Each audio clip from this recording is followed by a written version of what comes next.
Invincible.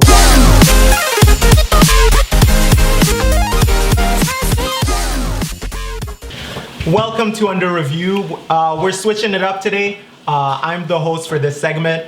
I'm here with my co-hosts Laurent and Mark. Where the players come to play. And today we're going to talk about Lavar Ball going on the herd, his blow up on Kristine Leahy. Basically, in case you haven't seen it, what happened is Colin Cowherd was asking him if he sold his ZO2s.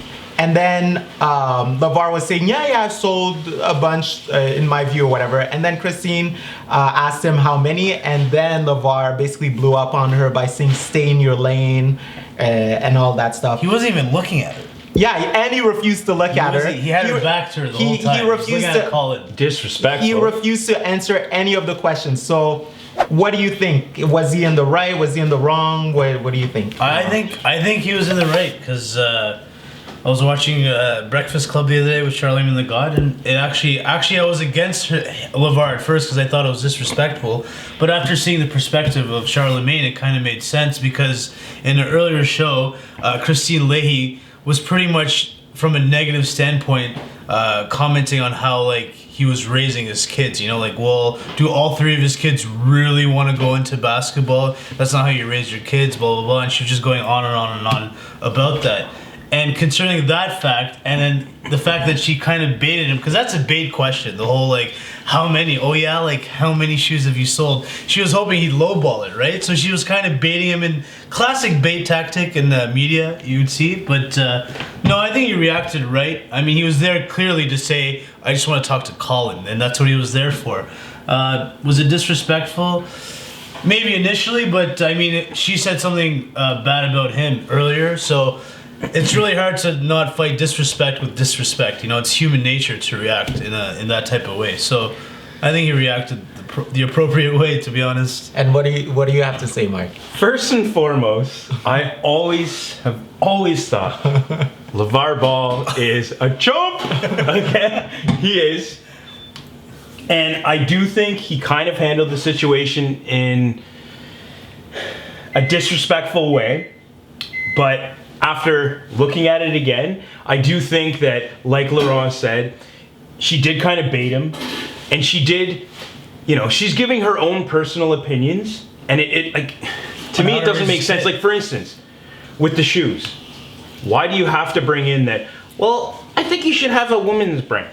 Yeah. Like, it's his choice. It's their brand. They do whatever they want with it. Why should she interject and say, well, I think you need a women's brand? Like, yeah. Maybe he doesn't want to make a women's brand. She was also saying that, like, if you don't you know, yield or like tailor to women your own brand, how are you going to sell products? How are you going to sell? Well, there's thousands of brands out there that are specifically female, specifically male. So how could you? And not just that. And I'm not taking anything away from women, but how many of them bought Jordans?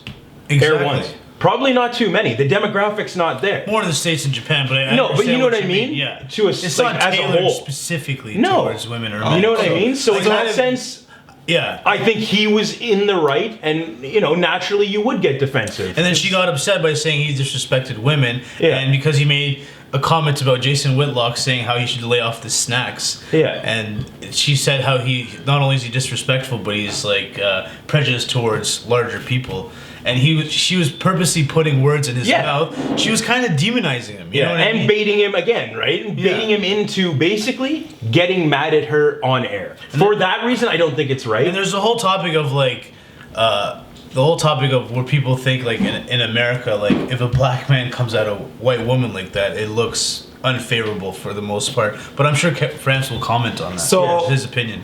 Initially, when I saw the video, I was like, yeah, he's being a chauvinist, because stay in your lane, that's pretty much the biggest chauvinist thing you can say to a woman. Stay in your lane. Exactly. But then, okay, so to come to Kristine's defense a little bit, she asked how many shoes did he sell, whatever. Yeah. Skip Bayless, he asked like 4 times how many he sold because Lavar refused to answer that question. In the same segment, he kept asking how many, give us a ballpark. Okay, And so it's a normal question to ask when somebody has a brand out, how many did you sell? And then when she said Lonzo is afraid of her dad, come on. Everybody was thinking that. Lonzo doesn't want to speak against his dad. Like, No. Nobody agrees with someone 100%. So the fact that Lonzo says, I always agree with my dad, makes you think he's scared of him.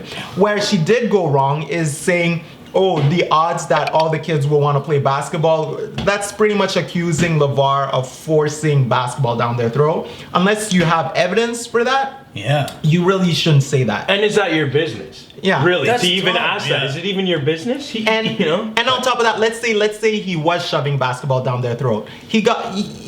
They're in line to getting a scholarship at UCLA. Exactly. Once they graduate, Exactly. they're adults. They can stop playing basketball if they want. Sounds like a great father to me, like to keep them out of trouble and to put all three kids in school. So And just to continue, so the fact that she's like, oh yeah, you scare me, Charlemagne, he has it right. Basically, whenever you say you attach fear to a black man, in especially in the US, people already attach fear to black men. Like when Trayvon got shot, oh, he was wearing a hoodie. If a white guy was wearing a hoodie, we wouldn't even be talking about that. Well, or oh, the black dude that called the cops for assistance when he was pulled over, oh, he was threatening. What? You can't call cops to come assist you anymore? Like, fear is attached to black people. So to say you I'm afraid of you, that's a really powerful statement, and you need to make damn sure that the guy is actually threatening you. So I can understand why Lavar went off on her. So Charlemagne, but then you have to think too. I get where you're coming from, and it does make sense. But some of the wording that Lavar uses, not everybody knows the context of that wording, right? So when you hear some of that wording, it does seem you threatening. you're gonna have something else coming at you. Yeah, you have something coming at you. I get You're that. have, you know, like, coming back to his example, like he's saying, like how like the scariest words to a black man in America is a white woman saying, "Are you threatening me?" You know? Because like that's what he related it back to the example back then with the whole Emmett Till thing. You know how like, he was demonized for that. That's the number one excuse cops use to kill people. Oh, I was fearing for my life. No, I get it. You're right. You're right. It's just I just think he could have used different wording. And the whole thing with Skip Bayless asking him how many, was that before the Cowherd show? Yes. So even more of a bait tactic. Not only did Skip Bayless ask him, what, 3-4 times? How many pairs have you sold? He sold 4,500 according to his math anyways, Lavar. But it just shows you that she also, knowing that he's already on Skip, asked 4 times, then she's asking him again. They're still trying to bait him. And then he finally answered. You know the thing is, though, if Lavar said something on one show, you still have to ask him the same questions because it doesn't mean your audience is watching your show and Skip's show. And I'm not against it either way, because if you look at athletes as a whole, when they go and do their interviews post-game, they constantly get asked the same question over and over and over again. It's just natural. And when it comes to Lavar, that's very topical. How many shoes did you sell? I think that's fine. It's when she got into the whole, you should make female shoes, you know, for that demographic. That's when I was like, okay, this is getting a little... The guy on FS1, what's his name? That defender? Jason Whitlock? Jason Whitlock. I think it's rich for him to say, oh, but he was threatening her. You shouldn't threaten a woman and all that stuff. And then he said, Charlemagne the God for giving Kristine Donkey of the Day, he should be dealt with. Isn't that a threat? Yeah, that's more of a threat than anything. That's pretty awful, actually. So... Yeah, no, of course. I mean, it's tough. I mean...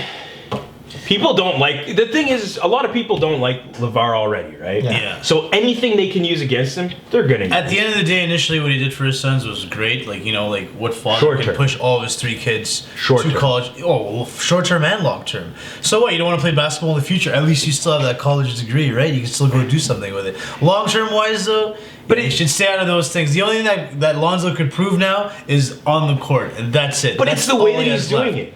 Because it's like a father just trying to get paid.